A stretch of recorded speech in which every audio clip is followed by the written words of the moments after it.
Hello friend, जय श्री कृष्णा। आप सबका मेरे चैनल पर हार्दिक स्वागत है। आज मैं आपको बृहस्पतिवार की व्रत कथा सुनाऊंगी। व्रत कथा चलिए सुनते हैं। भारतवर्ष में एक प्रतापी और दानी राजा राज्य करता था। वह नित्य गरीबों और ब्राह्मणों की सहायता करता था। यह बात उसकी रानी को अच्छी नहीं लगती थी। वह न ही गरीबों को दान देती, न ही भगवान को पूजन करती और राजा को भी दान देने से मना किया करती थी। एक दिन राजा शिकार खेलने वन को गए हुए थे, तो रानी महल में अकेली थी। उसी समय बृहस्पति देव साधु वेश में राजा के महल में भिक्षा के लिए गए और भिक्षा मांगी। रानी ने भिक्षा देने से इनकार किया और कहा, हे साधु महाराज, मैं तो दान पुण्य से तंग आ गई हूँ। मेरा पति सारा धन लुटाते रहते हैं। मेरी इच्छा है कि हमारा धन नष्ट हो जाए, फिर न रहेगा बांस न बजेगी बांसुरी। साधु ने कहा, देवी, तुम तो बड़ी विचित्र हो। धन संतान तो सभी चाहते हैं, पुत्र और लक्ष्मी तो पापी के घर भी होनी चाहिए। यदि तुम्हारे पास अधिक धन है तो भूखों को भोजन दो, प्यासों के लिए प्याऊ बनवाओ, मुसाफिरों के लिए धर्मशालाएं खुलवाओ। जो निर्धन अपनी कुंवारी कन्याओं का विवाह नहीं कर सकते, उनका विवाह करा दो। ऐसे और कई काम हैं जिनके करने से तुम्हारा यश लोक परलोक में फैलेगा। परंतु रानी पर उपदेश का कोई प्रभाव न पड़ा। वह बोली, महाराज, आप मुझे कुछ न समझाए। मैं ऐसा धन नहीं चाहती जो हर जगह बांटती फिरूं। साधु ने उत्तर दिया, यदि तुम्हारी ऐसी इच्छा है तो तथास्तु। तुम ऐसा करना, बृहस्पतिवार को घर लीपकर पीली मिट्टी से अपना सिर धोकर स्नान करना, भट्टी चढ़ाकर कपड़े धोना। ऐसा करने से आपका सारा धन नष्ट हो जाएगा। इतना कहकर वह साधु महाराज वहां से आलोप हो गए। साधु के अनुसार कई बातों को पूरा करते हुए रानी को केवल 3 बृहस्पतिवार ही बीते थे कि उसकी समस्त धन संपत्ति नष्ट हो गई। भोजन के लिए राजा का परिवार तरसने लगा। एक दिन राजा ने रानी से बोला, हे रानी, तुम यहीं रहो, मैं दूसरे देश को जाता हूँ, क्योंकि यहाँ पर सभी लोग मुझे जानते हैं, इसीलिए मैं कोई छोटा कार्य नहीं कर सकता। ऐसा कहकर राजा परदेश चला गया। वहाँ वह जंगल से लकड़ी काटकर लाता और शहर में बेचता। इस तरह वह अपना जीवन व्यतीत करने लगा। इधर राजा के परदेश जाते ही रानी और दासी दुखी रहने लगे। एक बार जब रानी और दासी को 7 दिन तक बिना भोजन के रहना पड़ा, तो रानी ने अपनी दासी से कहा, हे दासी, पास ही के नगर में मेरी बहन रहती है। वह बड़ी धनवान है। तू उसके पास जा और कुछ ले आ, ताकि थोड़ी बहुत गुजर बसर हो जाए। दासी रानी की बहन के पास गई। उस दिन गुरुवार था और रानी की बहन उस समय बृहस्पतिवार व्रत की कथा सुन रही थी। दासी ने रानी की बहन को अपनी रानी का संदेश दिया, लेकिन रानी की बड़ी बहन ने कोई उत्तर नहीं दिया। जब दासी को रानी की बहन से कोई उत्तर नहीं मिला तो बहुत दुखी हुई और उसे क्रोध भी आया। दासी ने वापस आकर रानी को सारी बात बता दी। सुनकर रानी ने अपने भाग्य को कोसा। उधर रानी की बहन ने सोचा कि मेरी बहन की दासी आई थी, परंतु मैं उससे नहीं बोली, इससे बहुत दुखी हुई होगी वो। कथा सुनकर और पूजन समाप्त करके वह अपनी बहन के घर आई और कहने लगी, हे बहन, मैं बृहस्पतिवार का व्रत कर रही थी। तुम्हारी दासी मेरे घर आई थी, परंतु जब तक कथा होती है तब तक न तो उठते हैं न ही बोलते हैं, इसीलिए मैं नहीं बोली। कहो दासी, क्यों गई थी? रानी बोली, बहन, तुमसे क्या छिपाऊं, हमारे घर में खाने तक को अनाज नहीं था। ऐसा कहते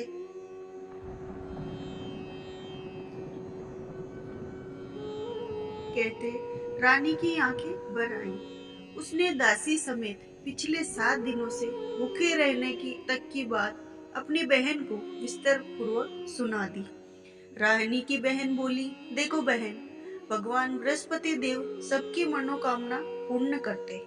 देखो, तुम्हारे घर में अनाज रखा हो। पहले तो रानी को विश्वास नहीं हुआ, और बहन ने आग्रह करने पर उसने अपनी दासी को अंदर भेजा तो उसे सचमुच अनाज से भरा एक घड़ा मिल गया।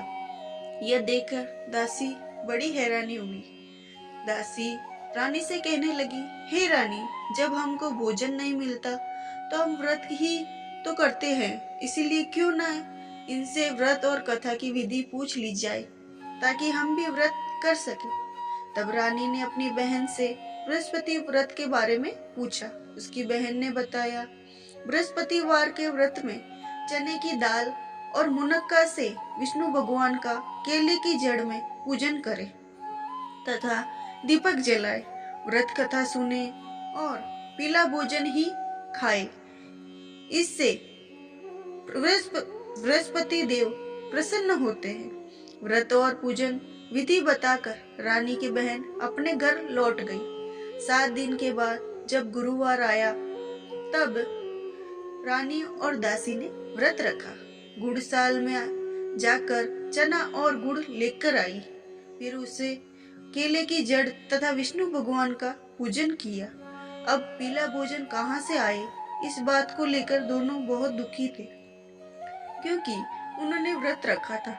इसीलिए बृहस्पति देव उनसे प्रसन्न थे। इसीलिए वे एक साधारण व्यक्ति का रूप धारण कर दो थाली में सुंदर पीला भोजन दासी को दे गए। भोजन पाकर दासी प्रसन्न हुई। फिर रानी के साथ मिलकर भोजन ग्रहण किया। उसके बाद वे सभी गुरुवार व्रत और पूजन करने लगे। बृहस्पति भगवान की कृपा से उनके पास फिर से धन संपत्ति आ गई, परंतु रानी फिर से पहले की तरह आलस्य करने लगी। तब दासी बोली, देखो रानी, तुम पहले भी इस प्रकार आलस्य करती थी। तुम्हें धन रखने में कष्ट होता था, इस कारण सभी धन नष्ट हो गया, और अब जब भगवान बृहस्पति की कृपा से धन मिला है तो तुम्हें फिर से आलस्य होता है। रानी को समझाते हुए दासी कहती है कि बड़ी मुसीबतों के बाद हमने ये धन पाया है, इसीलिए हम दोनों दान पुण्य करना चाहिए।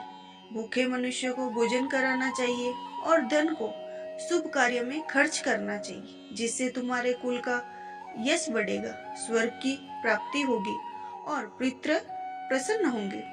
दासी की बात मानकर रानी अपना धन शुभ कार्यों में खर्च करने लगी, जिससे पूरे नगर में उसका यश फैलने लगा। बृहस्पतिवार व्रत कथा के बाद श्रद्धा के साथ आरती की जानी चाहिए। इसके बाद प्रसाद बांटकर उसे ग्रहण करना चाहिए। एक दिन राजा दुखी होकर जंगल में एक पेड़ के नीचे आसन जमाकर बैठ गया। वह अपनी दशा को याद करके व्याकुल होने लगा। बृहस्पतिवार का दिन था। एकाएक उसने देखा कि निर्जन वन में एक साधु प्रकट हुए। वह साधु वेश में स्वयं बृहस्पति देवता थे। लक्कड़हारे के सामने आकर बोले, हे लक्कड़हारे, इन सुनसान जंगल में तू चिंता मगन क्यों बैठा है? लक्कड़हारे ने दोनों हाथों जोड़कर प्रणाम किया और उत्तर दिया, महात्मा जी, आप सब कुछ जानते हैं, मैं क्या कहूँ? यह कहकर रोने लगा। साधु को अपनी आत्मकथा सुनाई।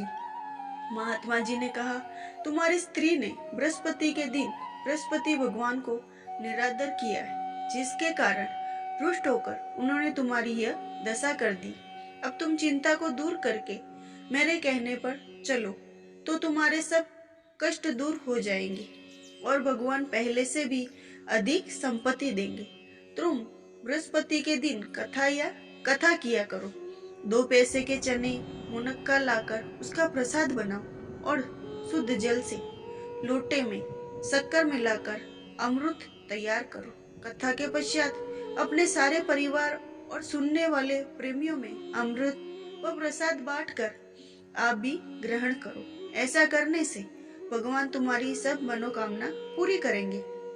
साधु के ऐसे वचन सुनकर लक्कड़हारा बोला, हे प्रभु, मुझे लकड़ी बेचकर इतना पैसा नहीं मिलता जिससे भोजन के उपरांत कुछ बचा सकूं। मैंने रात्रि में अपनी स्त्री को व्याकुल देखा। मेरे पास कुछ भी नहीं जिससे मैं उसकी खबर मंगा सकूं। साधु ने कहा, हे लक्कड़हारे, तुम किसी बात की चिंता मत करो। बृहस्पति के दिन तुम रोजाना की तरह लकड़ियां लेकर शहर जाओ। तुमको रोज से दुगुना धन प्राप्त होगा, जिससे तुम भली भांति भोजन कर लोगे तथा बृहस्पति देव की पूजा का सामान भी आ जाएगा। इतना कहकर साधु अंत ध्यान हो गए। धीरे धीरे समय व्यतीत होने लगा। फिर वही बृहस्पतिवार का दिन आया। लक्कड़हारा जंगल में लकड़ी काटकर किसी शहर में बेचने गया। उसने उस दिन और दिन से अधिक पैसा मिला। राजा ने गुड़, चना आदि लाकर गुरुवार का व्रत किया। उस दिन से उसके सभी कलेश दूर हुए। परंतु जब दोबारा गुरुवार का दिन आया तो बृहस्पतिवार का व्रत करना भूल गया। इस कारण बृहस्पति भगवान नाराज हो गए। उस दिन उस नगर के राजा ने विशाल यज्ञ का आयोजन किया तथा शहर में यह घोषणा करा दी, कोई भी मनुष्य अपने घर में भोजन न बनावे, न आग जलावे। समस्त जनता मेरे यहाँ भोजन करने आवे। इस आज्ञा को जो न मानेगा उसे फांसी की सजा दी जाएगी। इस तरह घोषणा संपूर्ण नगर में करवा दी गई।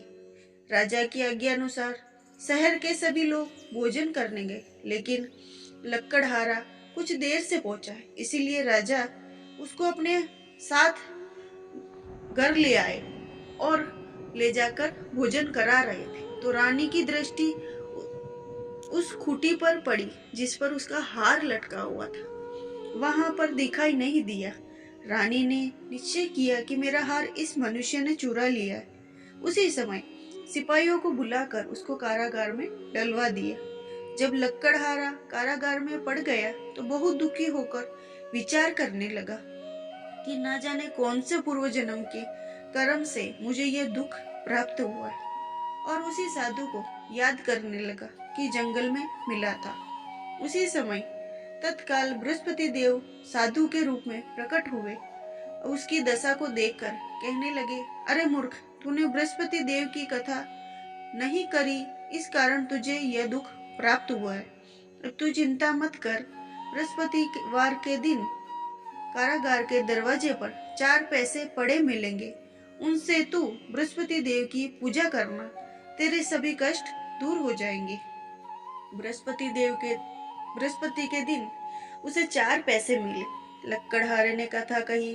उसी रात्रि को बृहस्पति देव ने उस नगर के राजा को स्वप्न में कहा, हे राजा, तुमने जिस आदमी को कारागार में बंद कर दिया है वह निर्दोष है, वह राजा है, उसे छोड़ देना। रानी का हार उसी खूंटी पर लटका है। अगर तू ऐसा नहीं करेगा तो तेरे राज्य को नष्ट कर दूंगा। इस तरह रात्रि के स्वप्न को देखकर राजा प्रातःकाल उठा।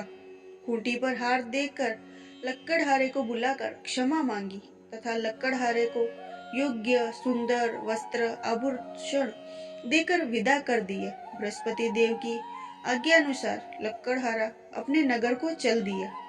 राजा जब अपने नगर के निकट पहुंचा तो उससे बड़ा आश्चर्य हुआ। नगर में पहले से अधिक बाग, तालाब, कुएं, बहुत सी धर्मशाला, मंदिर आदि बन गए थे। राजा ने पूछा, यह किसका बाग और धर्मशाला है? तब नगर के सब लोग कहने लगे, ये सब रानी और बांदी के हैं। तो राजा ने आश्चर्य हुआ, गुस्सा भी आया। जब रानी ने यह खबर सुनी कि राजा आ रहे हैं तो उन्होंने बांदी से कहा कि हे दासी, देख, राजा हमको कितनी बुरी हालत में छोड़ गए थे। हमारी ऐसी हालत देखकर वो लौट न जाए, इसीलिए तू दरवाजे पर खड़ी हो जा। आज्ञा अनुसार दासी दरवाजे पर खड़ी हो गई। राजा आए तो उन्हें अपने साथ ले आए। तब राजा ने क्रोध करके अपनी रानी से पूछा कि यह धन तुम्हें कैसे प्राप्त हुआ? तब उन्होंने कहा, हमें यह सब धन बृहस्पति देव के इस व्रत के प्रभाव से प्राप्त हुआ। राजा ने निश्चय किया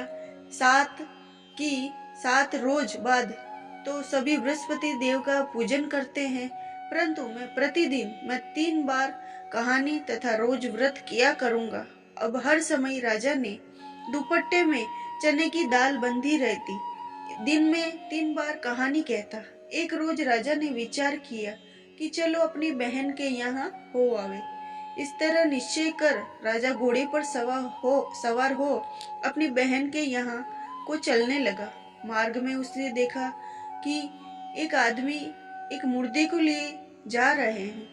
उन्हें रोककर राजा कहने लगे, अरे भाइयों, मेरी बृहस्पति देव की कथा सुन लो। वे बोले, लो, हमारा तो आदमी मर गया है, इसको अपनी कथा की पड़ी है। परंतु कुछ आदमी बोले, अच्छा कहो, तुम्हारी कथा भी सुनेंगे। राजा ने दाल निकाली। जब कथा आधी हुई तो मुर्दा हिलने लग गया, और जब कथा समाप्त हो गई, राम राम करके मनुष्य उठकर खड़ा हो गया। आगे मार्ग में एक किसान खेत में हल चलाता मिला।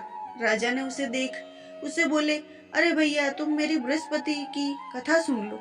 किसान बोला, जब तक मैं तेरी कथा सुनूंगा तब तक 4 हरैया जोत लूंगा। जा अपनी कथा किसी और को सुनाना। इस तरह राजा आगे चलने लगा। राजा के हटते ही बैल पछाड़ खाकर गिर गए तथा किसान के पेट में बड़ी जोर का दर्द होने लगा। उस समय उसकी माँ रोटी लेकर आई। उसने जब देखा तो अपने पुत्र से सब हाल पूछा। बेटे ने सभी हाल कह दिया तो बुढ़िया दौड़ी दौड़ी उस घुड़सवार के पास गई और उससे बोली कि मैं तेरी कथा सुनूंगी, तू अपनी कथा मेरे खेत पर चलकर ही कहना। राजा ने बुढ़िया के खेत पर जाकर कथा कही, जिसके सुनते ही वह बैल उठकर खड़ा हो गया और किसान के पेट में दर्द भी बंद हो गया। राजा अपनी बहन के घर पहुंचा। बहन ने भाई की खूब मेहमानी करी। दूसरे रोज प्रातःकाल राजा जगा तो वह देखने लगा कि सब लोग भोजन कर रहे हैं। राजा ने अपनी बहन से कहा, ऐसा कोई मनुष्य है जिससे भोजन नहीं किया हो? मेरी बृहस्पतिवार की कथा सुन ले। बहन बोली, हे भैया, यह देश ऐसा ही है कि पहले यहाँ लोग भोजन करते, बाद में अन्य काम करते। अगर कोई पड़ोस में हो तो देखाऊं। वह ऐसा कहकर देखने चली गई, परंतु उसे कोई ऐसा व्यक्ति नहीं मिला जिससे भोजन न किया हो। अंत वह एक कुमार के घर गई जिसका लड़का बीमार था। उसे मालूम हुआ कि उनके यहाँ 3 रोज से किसी ने भोजन नहीं किया है। रानी ने अपने भाई की कथा सुनने के लिए कुमार के कहा। वह तैयार हो गया। राजा ने जाकर बृहस्पतिवार की कथा कही, जिसको सुनकर लड़का ठीक हो गया। अब तो राजा की प्रशंसा होने लगी। एक रोज राजा अपनी बहन से कहा कि हे बहन, हम अपने घर जाएंगे, तुम भी तैयार हो जाओ। राजा की बहन ने अपनी सास से कहा। सास ने कहा, हाँ चली जा, परंतु अपने लड़कों को मत ले जाना, क्योंकि तेरे भाई की कोई औलाद नहीं है। बहन ने अपने भैया से कहा, हे भैया, मैं तो चलूंगी, पर कोई बालक नहीं जाएगा। राजा बोला, जब कोई बालक नहीं चलेगा तब तुम भी क्या करोगी? बड़े दुखी मन से राजा अपने नगर लौट आया। राजा ने अपनी रानी से कहा, हम निर्वंशी है, हमारा मुंह देखने का धर्म नहीं है और कुछ भोजन आदि नहीं किया। रानी बोली, हे प्रभु, बृहस्पति देव ने हमें सब कुछ दिया है, वह हमें औलाद अवश्य देंगे। उसी रात को बृहस्पति देव ने राजा के स्वप्न में कहा, हे राजा, उठ, सभी सोच त्याग दे, तेरी रानी गर्भ से है। राजा की ये बात सुनकर बड़ी खुशी हुई। 90वें महीने में उसके गर्भ से एक सुंदर पुत्र पैदा हुआ।